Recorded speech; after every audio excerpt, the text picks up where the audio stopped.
Area ठीक है, 1 साल बाद ले लें, 2 साल बाद ले लें, 3 साल बाद ले लें। एडिशनल कमिश्नर साहब से मुलाकात हुई, हमारे डैम्स के चेयरमैन संदीप कपूर जी। आदेश कर दिए 4 महीने पहले के 2002-2015 तक सीजी केस को पक्का करो। नमस्कार, आप देख रहे हैं जेएनएन न्यूज़। मैं राजेश्वर चौहान सिविक सेंटर हूं। सिविक सेंटर जब होता हूं तब जो कर्मचारी हैं एमसीडी के, खासकर सफाई कर्मचारी, उनके लिए कुछ खबर ही होती है। और आज एक बेहतर खबर है, जिस खबर की वजह से आपके चेहरे पे मुस्कुराहट आनी लाजमी है। पर बहुत सारी चीज़ें हैं इसमें, वो समझेंगे। हमारे साथ राजकुमार धिगान साहब हैं, इसके चौधरी साहब हैं और उनकी पूरी टीम है। हम बात करेंगे और जानेंगे। कुमार साहब, कैलकुलेशन जो लड़ाई चल रही थी कि भाई कहीं ना कहीं ब्राम लग गया था पक्के होने में, एक अड़चन थी, वो मेहनत रंग लाई और वो कैंसिल हो गई है। और कैंसिल हुए तो उसमें क्लॉज क्या क्या है जिनकी वजह से कर्मचारियों को अभी भी कुछ प्रॉब्लम है, या फिर सारी जो परेशानी थी ख़त्म हो गई? सबसे पहले आपके चैनल जेएनएन न्यूज़ का मैं धन्यवाद करता हूं और राजेश्वर जी आपका भी धन्यवाद करता हूं कि समय समय पर आप निगम कर्मचारी की आवाज़ को बुलंद करते हैं। देखिए, जहां तक एरियर कैलकुलेशन सीट की बात है तो ये काला कानून था और दिल्ली नगर निगम समस्त यूनियन कोर कमेटी के अथक प्रयास से, कोर कमेटी की बदौलत ये काला कानून, एक तोलकी फरमान जो कमिश्नर साहब ने जारी किया था, ये ख़त्म हुआ है। तो सबसे बड़ा हर्ष का विषय ये है कि इसमें 12 के 12 जोनों में कर्मचारी अब पक्का होगा, चाहे वो 98 का हो, 2000 का हो या 2002 तक का हो, जैसे कि कोर कमेटी ने आदेश पारित कराए हैं उसके अनुसार। तो मैं ये कहना चाहता हूँ उसमें कुछ चीज़ें हैं जो थोड़ी नेगेटिव है, लेकिन सबसे पहले अगर प्राथमिकता हमें देनी है तो कर्मचारियों के नियमितीकरण को देनी है। एरिया ठीक है, 1 साल बाद ले लें, 2 साल बाद ले लें, 3 साल बाद ले लें। जहाँ तक कोर्ट की बात आती है एफिडेविट देने की, उसमें तो उसमें एक कॉलम है कि आपको एक 100 रुपये का एफिडेविट आपको देना पड़ेगा, फर्स्ट क्लास मजिस्ट्रेट का। तो हम कोई क्रिमिनल थोड़ी हैं, हम कोई आतंकवादी थोड़ी हैं, ठीक है, कोई बात नहीं, एफिडेविट लो हमसे। लेकिन कोर्ट सिर्फ प्रशासन के लिए नहीं बना, जो सर्वोच्च न्यायपालिका है हमारी, वो मजदूरों के लिए भी उतनी है और प्रशासन के लिए भी उतनी है, मैनेजमेंट के लिए भी उतनी है। धिगान साहब, उस जो एफिडेविट है लोग जानना चाहते हैं, उसमें लिखना क्या है, बेसिकली क्या डिक्लेरेशन देना है, क्या जानकारी देनी है उन्हें? देखिए, बेसिकली उसमें जो ड्राफ्टिंग है उसमें ये लिखना है कि मैं अपने नियमितीकरण जैसे मेरा हो जाता है तो उसके 3 वर्ष उपरांत मैं अपने एरियर की मांग करूंगा। उससे पहले यदि मेरा कोई फिक्सेशन हो जाता है मेरे वेतन का तो मैं कोर्ट नहीं जाऊंगा, कोर्ट से एरियर की मांग नहीं करूंगा। बस ये इसमें 2-3 मोटी मोटी चीज़ें हैं और कुछ भी नहीं। शासन ये वादा चाहता है कि बीच में आप अप्लाई ना करें, कम से कम जो 3 साल का वादा है, 3 साल बाद ऑटोमेटिक उनके अकाउंट में अगर अप्लाई करें आ जाएगा, या फिर उन्हें कोर्ट कचहरी जैसे भी जाना पड़ता है, 30% 40% देना पड़ता है, वो मामला तो नहीं होगा फिर? जैसे कि कमिश्नर साहब आशीष खीरवाल जी से हमारी मुलाकात हुई, एडिशनल कमिश्नर साहब से मुलाकात हुई, हमारे डैम्स के चेयरमैन संदीप कपूर जी और हमारे दिल्ली की यशस्वी मेयर जिनसे मुलाकात हुई, उन्होंने सबने यही कहा कि देखिए 3 वर्ष तक, जैसे कि आज निगम की हालत है, जैसे कि हमारे निगम में रेवेन्यू इस समय नहीं है और उसको देखते हुए, उसको चलते हुए आप 3 वर्ष पैसे की मांग कर 3 वर्ष बाद यदि उस एरियर की मांग करेंगे तो हम आपको आश्वासन देते हैं कि आपको किसी वकील के, किसी अदालत में जाने की आवश्यकता नहीं है। निगम आपको आपका ही पैसा आपके अकाउंट में डालेगी, जो हमारा अधिकार है। ये उन पे लागू है ना, सिर्फ जो अब पक्के होने वाले हैं? जी। जो नए जो लिस्ट आई है उसी में, जो पुराने हैं उनसे तो कोई लेने देना नहीं, उनका तो एरियल जैसे है वैसा मिलता रहेगा, अगर कुछ है उनका तो। हाँ चौहान साहब, देखिए जो अभी निगम प्रशासन ने 2023 से अब तक 7000 कर्मचारी जो पक्के किए हैं, उनके लिए कानून उनके ऊपर ये लागू नहीं होता। सिर्फ उनके ऊपर ये कानून लागू होता है जो फिलहाल अभी रेगुलेशन स्टार्ट होगा ऑन टिल डेट। जैसे अगर आज से वो सर्कुलर जारी हुआ या ऑर्डर हुआ है तो उस क्षेत्रफल में जो कर्मचारी आता है उस पर ये कानून लागू है, ना तो दूसरे पे किसी पे बोनस तो मिलेगा ना लोगों को? बोनस तो इसमें कोई ऐसा नहीं है प्रावधान की बोनस भी मत मांगो या वो भी मतलब, बोनस तो मिलेगा दिवाली पे लोगों को कम से कम।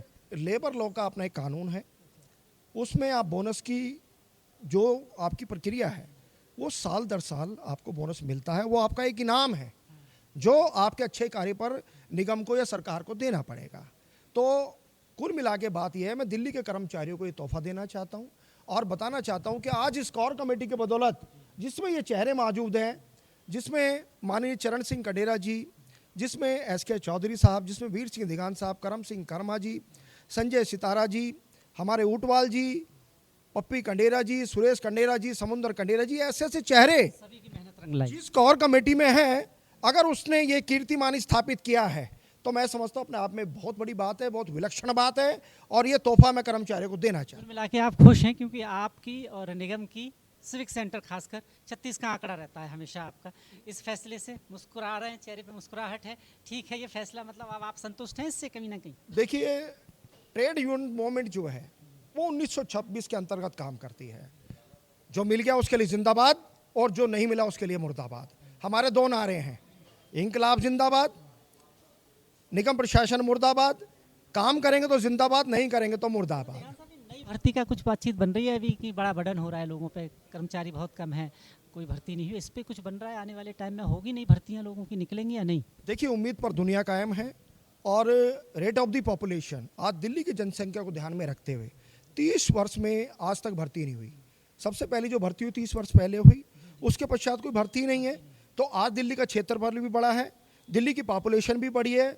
जो आपके फ्लैट जिनमें सिर्फ 4 लोग रहा करते थे, और 22 गज के फ्लैट में आज वो 4 मंजिला हो गया है, तो उसमें आज 16 लोग रहते हैं। व्यापार के दृष्टिकोण से अन्य अन्य प्रांतों से जो दिल्ली में लोग आते हैं वो भी गार्बेज करते हैं, उसी कूड़े को मेरा कर्मचारी उठाता है, मेरे परिवार का आदमी उठाता है। संख्या बड़ी है दिल्ली की, बिल्डिंगें भी बड़ी हुई हैं, और रेट ऑफ द पॉपुलेशन के हिसाब से कम 20,000 कर्मचारी की भर्ती होनी चाहिए। हम मांग करते हैं दिल्ली के मेयर, दिल्ली के मुख्यमंत्री व दिल्ली के कमिश्नर माननीय आशीष खीरवाल जी, आप भर्ती करें। हम दिल्ली को स्वच्छ रखना चाहते हैं। यार्ड स्टिक के अनुसार यदि कर्मचारी काम कर रहा है तो मैं समझता हूँ ये यार्ड स्टिक गलत है, और अगर आप इस यार्ड स्टिक के अनुसार कर्मचारी को काम कराएंगे तो एक कर्मचारी के हिस्से में केवल 2 गली आएंगी या फिर 1 सड़क आएगी। लेकिन क्या हो रहा है कि एक एक कर्मचारी 8 और 10 कर्मचारी का अकेला काम कर रहा है, क्योंकि इन 30 वर्षों में 40% लोग जो डेथ कर गए हैं उनका काम कौन कर रहा है? वही कर्मचारी कर रहा है जो आपने भर्ती किया था।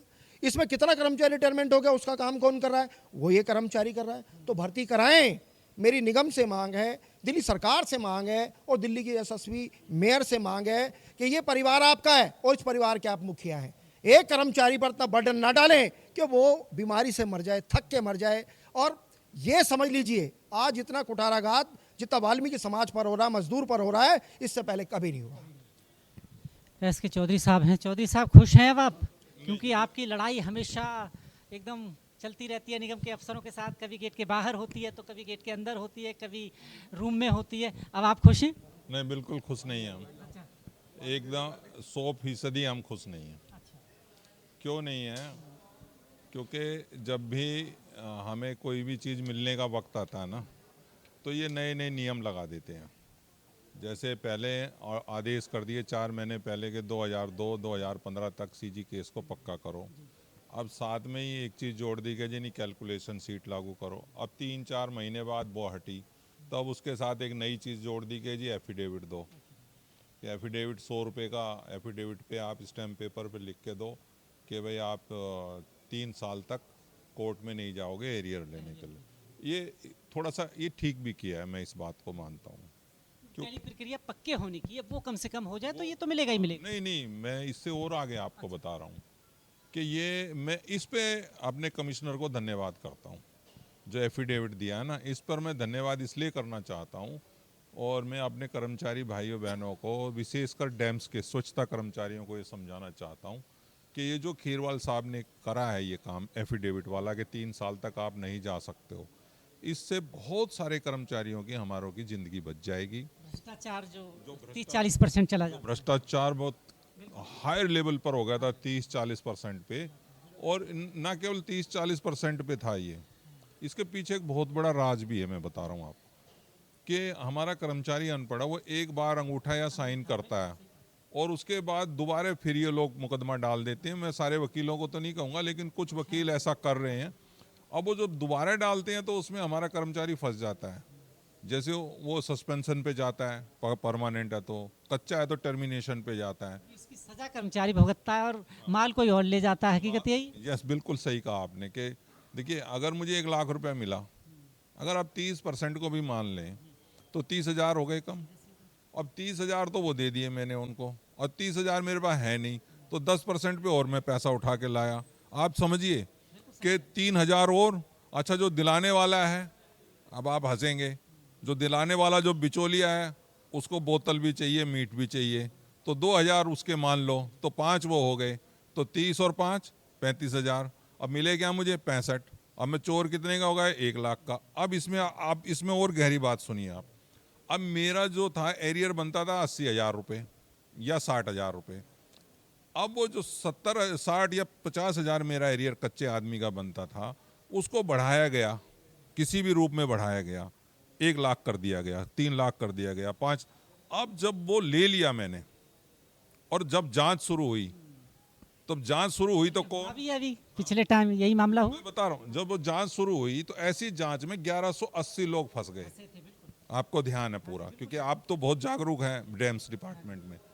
तो 1180 का जब टर्मिनेशन के ऑर्डर आए, तो यही दिल्ली नगर निगम समस्त यूनियन कोर कमेटी ने अधिकारियों की आंखों में आंख डाल के, मैंने ये कहा था, यादव साहब थे एडिशनल कमिश्नर साहब, कि आप टर्मिनेट करिए, आप सस्पेंशन करिए, लेकिन जो आपका सरकारी वकील था उसके खिलाफ क्या करेंगे आप, आपका जेएलओ के खिलाफ क्या करोगे आप, आपके अकाउंट अफसर के खिलाफ क्या करोगे आप।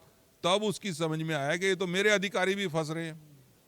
ठीक है ना जी। मैंने ये जो अधिकारी हैं ऊपर जो बैठे हैं उनसे ये क्वेश्चन किया था कि सर मुझे एक चीज़ बता दीजिए, मेरे अकाउंट में 1,000 रुपये हैं, 2,000 रुपये निकल जाएंगे। मैंने ये पूछा उनसे, तो उन्होंने कहा ऐसा तो नहीं हो सकता। तो मैंने कहा अगर निकल गए तो उसका गुनहगार कौन है, मैं या फिर जिसने सेक्शन किया वो? किसी ने तो देखा होगा ना अकाउंट खोल के कि हैं ही जब इतने, तो वो फंस गए। उन्होंने कहा बिल्कुल उसकी गलती है। तो मैंने कहा टर्मिनेशन तो वो हो ही नहीं रहे, वो तो कर्मचारी रहे। ये मैंने कहा था उनसे जी। अभी हाल फिलहाल का बता रहा हूँ, नॉर्थ सादरा जोन में 25 लोगों के ऊपर 25-25 हज़ार रुपये का कोर्ट ने जुर्माना किया कि आप दोबारा कोर्ट में क्यों आए एरियर लेने के लिए। और उन 25 लोगों को मैं दावे से कहता हूं कि उनको पता भी नहीं है कि हमारा मुकदमा किसी ने लगा दिया है।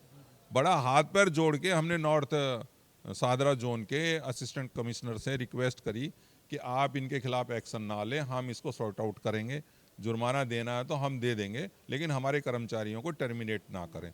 तो मैं अपील करना चाहता हूं आपके माध्यम से, आपका चैनल बहुत सारे हमारे कर्मचारी और दिल्ली की जनता देखती है और अधिकारी भी देखते हैं, कि जो भी ये काम हो रहा है कम से कम एमसीडी के अधिकारियों को जागरूक करें, उनके वकीलों को जागरूक करें कि जब भी एरियर बनता है तो वो उसको सच्चाई रूप में दिलवाने दें, उसमें चुप ना रहें। अगर वो चुप रहते हैं तो गलती आपके विभाग की भी है, उनके खिलाफ भी एक्शन लें। तो ये बहुत ज़रूरी है। इसलिए मैं फिर से धन्यवाद करता हूँ अपने कमिश्नर खीरवाल साहब का कि ये जो लगाया एफिडेविट ये ठीक लगाया है, और ये 3 साल का हम मानते हैं इसको। 3 साल बाद कर्मचारियों को कम से कम पूरा पैसा तो मिल जाएगा उन्हें, जो आप कह रहे हैं। देखिए कितनी बड़ी बात है कि ये समझ लीजिए कि उसके हाथ में दे दो वो तो चला जाएगा तो ये कम से कम इकट्ठा हो रहा है उनका, ये मान के चलिए। यस बिल्कुल, ये इकट्ठा हो रहा है। और मैं इस बात को मानता हूं कि इससे बहुत बड़ा शोषण रुक जाएगा। देहान साहब, आपको यहाँ से थोड़ी दूर पंजाब ले जाना चाहता हूँ। अगर आपने वो वीडियोस देखी हों, क्योंकि मामला संवेदनशील है, वो भी सफाई कर्मचारी हैं, मैंने वीडियोस डाली हैं उस अपने चैनल पर। कैसे देख रहे हैं कि सफाई कर्मचारी सिर्फ अपनी मांगों को लेकर आंदोलन कर रहे हैं, और एक डीसीपी आता है पंजाब पुलिस का, खासकर महिलाएं हैं उसमें, और महिलाओं पे इस बर्बरता से लाठी चलाता है। वो किसी का सर फट जाता है, किसी की टांगें टूट गई हैं, अनगिनत लोग हैं, और कोई भीड़ भाड़ नहीं, कोई लॉ एंड ऑर्डर ख़राब नहीं कर रहे थे वो लोग। इस मामले को कैसा देखते हैं? क्योंकि मैं दिल्ली और यहाँ आसपास देखता हूँ, ये कहीं ना कहीं हमारी बेहतर है, हमारे कर्मचारी में इस तरह पुलिस तो कम से कम बर्बरता नहीं करती जैसे वहाँ हुआ है। कैसे देख रहे हैं इस मामले को? मामला बड़ा है ये। देखिए, आपने बड़ा ही माकूल सवाल किया है और मुझे बेहद दुख है। जब वो मैंने वीडियो देखा पंजाब का, पंजाब में एक जगह है बरनाला, जहाँ का ये जिक्र है, वहाँ सफाई कर्मचारियों के साथ जो पुलिस ने बर्बरता की है, सबसे पहले मैं पंजाब पुलिस की और पंजाब सरकार की घोर निंदा करता हूँ।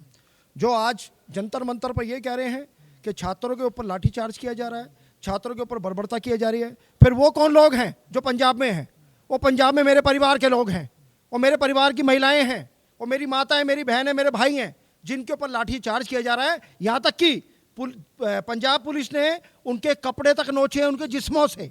उसमें एक महिला तो ऐसे जिसकी उम्र तकरीबन 55 से 60 साल है, उसको थप्पड़ के साथ, उसको डंडों के साथ पीटा जा रहा है। कौन सा कानून है? क्या इसे लॉ एंड ऑर्डर कहते हैं? क्या किया? कौन सा ऐसा गुनाह किया था उन कर्मचारियों ने?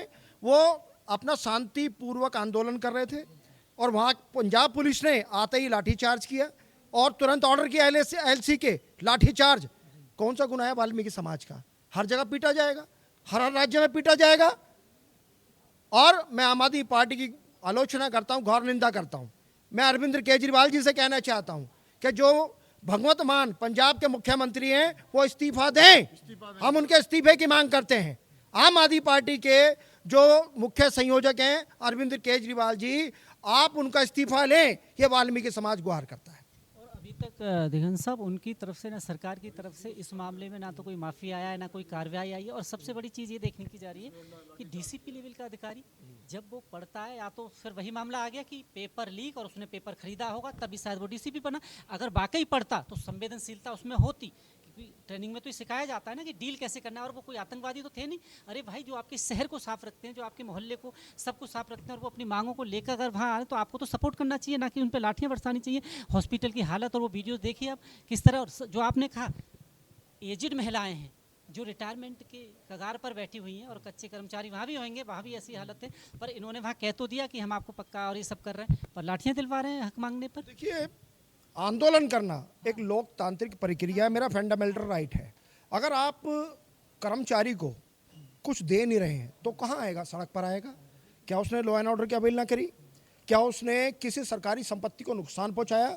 डीसीपी पंजाब पुलिस के, क्या उनको कानून के बारे में ज्ञान है कि जब कोई कर्मचारी आपके ऊपर कोई काउंटर अटैक नहीं कर रहा है और अपना आंदोलन पीसफुल कर रहा है, शांतिपूर्ण कर रहा है, तो आपको ये आदेश किसने दिया आप लाठी चार्ज करें? या तो इसमें सरकार इन्वॉल्व है, या फिर सरकार ये चाहती है कि इन दलितों को कुचला कैसे जाए, इनको पीटा कैसे जाए, अन्य अन्य तरह के जो बहाने ढूंढ रही है सरकारें। मैं पंजाब सरकार की घोर निंदा करता हूं, और पंजाब सरकार ये ना भूले, इसका दृश्य आपको दिल्ली में देखने को मिलेगा। जब दिल्ली में चुनाव होंगे विधानसभा के या निगम के या लोकसभा के, तो वाल्मीकि समाज इस बात को नहीं भूलेगा कि वहाँ की पंजाब की महिलाओं के साथ, पंजाब के कर्मचारियों के साथ, पंजाब के बच्चों के साथ, पंजाब के वृद्धों के साथ जो आपने लाठी चार्ज किया है, ये दिल्ली का वाल्मीकि समाज भूलेगा नहीं, चेतावनी देता है। अगर उनको ज़रूरत पड़ती है आपकी यूनियंस की, या फिर दिल्ली लेवल पर वहाँ अगर कोई आंदोलन होता है, आप सम्मिलित होंगे, जाएंगे उनके साथ, उनकी सपोर्ट में? दिल्ली नगर निगम कोर कमेटी इस बात का समर्थन करती है कि वहाँ का कोई भी ऑर्गेनाइजेशन है, कोई भी संगठन अगर उनकी लड़ाई लड़ रहा है तो हम उनका साथ देंगे, तन से, मन से, धन से। और अगर वो आंदोलन करते हैं तो आंदोलन में ये कोर कमेटी शरीक होगी, हम आपसे वायदा करते हैं। शरीक होगी। जनाब कुछ कहना चाहते हैं? आज तो खुश हो गए आप, ऐसे मामला तो पंजाब का था ये। मैंने दिगान साहब नज़र आ गए तो मैंने कहा इस पर भी पूछना जरूरी है, क्योंकि वो भी लोग हैं, वो भी जुड़े हुए लोग हैं, सफाई का काम करते हैं। पर फिलहाल वापस दिल्ली लौट आते हैं। खुश हैं इस अभी जो कैलकुलेशन वाली चीज़ें कैंसिल हो गई उससे? चौहान साहब, पहले तो मैं आपके चैनल का बड़ा धन्यवाद करता हूं, क्योंकि हमेशा आप समाज हित में बात उठाते हैं, कर्मचारी की बात उठाते हैं। इसके लिए आपका कोटि कोटि धन्यवाद। और हाँ, थोड़ा सा चेहरे पे मुस्कुराहट है इस टाइम, क्योंकि जो इतने समय से आपने मुस्कुरा रही है, दो चेहरे में ऐसे देखता हूँ, एक ये चौधरी साहब और ये हमेशा गुस्से में नजर आते हैं। जब भी मैं इनको मिलता हूँ हमेशा गुस्से में, बिल्कुल, आप है ना? ठीक या कह तो रहे बाहर नजर आएंगे कभी यहाँ। पहली बार इनके चेहरे पे मुस्कुराहट देखी तो मुझे लगा कि ये तो बड़ा चमत्कारी हो गया है, शायद मुस्कुराहट दोनों के चेहरे पे। नहीं, काफ़ी समय से काम रुका हुआ था। आपको ही मालूम है, रेगुलेशन का काम जितना भी था, हमारे कर्मचारियों का काम सारा रुका हुआ था। और अब शायद मुझे लगता है थोड़ा पटरी पे आएगा अब ये काम, और जितना जल्दी हो सकेगा डिपार्टमेंट से मेरा निवेदन भी है कि वो अपने जितनी भी हमारी फाइलें हैं वो जल्द से जल्द हेडक्वार्टर भेजें और हमारे कर्मचारियों को पक्का करें। तो आपने देखा, सिविक सेंटर हूँ, पूरी जो सिविक सेंटर से जो ऑर्डर आया ना आपका कैलकुलेशन शीट, वो वापस ले लिया है उन्होंने। अब जो प्रक्रिया है पक्के होने की, वो रफ्तार थोड़ी सी बढ़ेगी। और साथ ही पंजाब में जो हुआ उसका भी मैंने जवाब लिया। बाकी कर्मचारी, जो सफाई कर्मचारी हैं खासकर, कहीं की भी आप लिस्ट उठा लो, पूरे भारत की बात कर रहा हूँ, आखिर उन्हें आंदोलन की ज़रूरत क्यों पड़ती है? संवैधानिक अधिकार तो ये है कि जो उनकी मांगे हैं वो उनको दे दीजिए, पूरी कर दीजिए। चाहे तो एमपी हो, एमपी में आज भी आप देख लीजिए आंदोलन चल रहा है। सफाई कर्मचारी की बात कर रहा हूँ मैं। और हम राजस्थान की बात करें, जयपुर से लेकर अजमेर तक में आपने आंदोलन देखे जगह जगह। और कौन आंदोलन कर रहा है? सिर्फ सफाई कर्मचारी। मांग बेसिक है उनकी, क्या कि भाई जो पैसे बढ़ा दो, या फिर सैलरी जो हमें टाइम से नहीं मिलती है वो दे दो, पक्का कर दो। खासकर जो सालों से आपने कच्चा किया हुआ है। पर पंजाब ने पक्का तो किया, पर लाठी दे दी साथ में। अब दिल्ली के जो कर्मचारी हैं उनके चेहरे पर बेशक थोड़ी सी मुस्कुराहट है। अब ये मुस्कुराहट और बेहतर कैसे बनेगी, इसी के लिए ये यूनियन काम करती है। राजकुमार दिगान साहब, चौधरी साहब, ये सारे लोग इसीलिए काम करते हैं, शायद कि उनके हितों की रक्षा कर पाएँ जो कर्मचारी हैं। क्योंकि जैसे इन्होंने कहा, कर्मचारियों को जानकारी नहीं है, पढ़े लिखे नहीं होते। कोई पढ़ा लिखा आता है, उनसे अंगूठा लिखवा जाता है, उन्हें ये भी नहीं पता कि उनके कौन से अधिकार चले गए उस अंगूठे के साथ। इसी की रक्षा यूनियन करती है। आप देख रहे हैं JNN न्यूज़। बहुत बहुत धन्यवाद।